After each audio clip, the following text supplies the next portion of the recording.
Chairman Tehreek Insaf Imran Khan ने इस्लामाबाद में BNP mangle के सरबराह सरदार अख्तर मैंगल से मुलाकात की।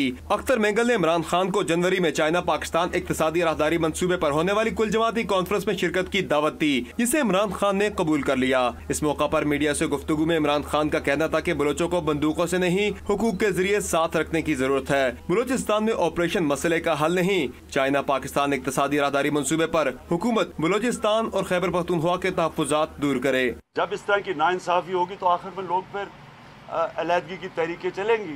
इसलिए मैं समझता हूँ ये सुनहरी मौका है, इसको इकट्ठा करने के लिए एक कंसेंसस डेवलप होना चाहिए। क़ब्ल अज़ इंसानी हकूक़ के आलमी दिन के सिलसिले में मुनक्कदा तकरीब से खिताब के दौरान इमरान खान का कहना था कि ड्रोन हमलों से मुतासिर होने वालों के मुआवजे का मामला पार्लियामेंट में उठाएंगे। अमरीकी हुकाम ने बारहा कहा ड्रोन हमले पाकिस्तानी हुकूमत की रजामंदी से हो रहे हैं। एडमिरल मलन कहता है कि जी हम पाकिस्तान की हुकूमत की इजाजत से ड्रोन अटैक्स करते हैं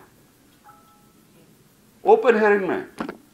तो वो आगे से क्या कहता है, जो मैंने यूसुफ रजा गिलानी को तब बताया, मैंने कहा शर्म आनी चाहिए, यानी मुझे पाकिस्तानी होते शर्म। मादनी पॉलिसी से मुतालिक तकरीब से खिताब में इमरान खान ने कहा कि खैबर पख्तूनख्वा में कोई मादनी पॉलिसी नहीं, सिर्फ मादनियात से ही खैबर पख्तूनख्वा के माली हालात बेहतर हो सकते हैं। कैमरा टीम के हमरा समर अब्बास, डॉन न्यूज़, इस्लामाबाद।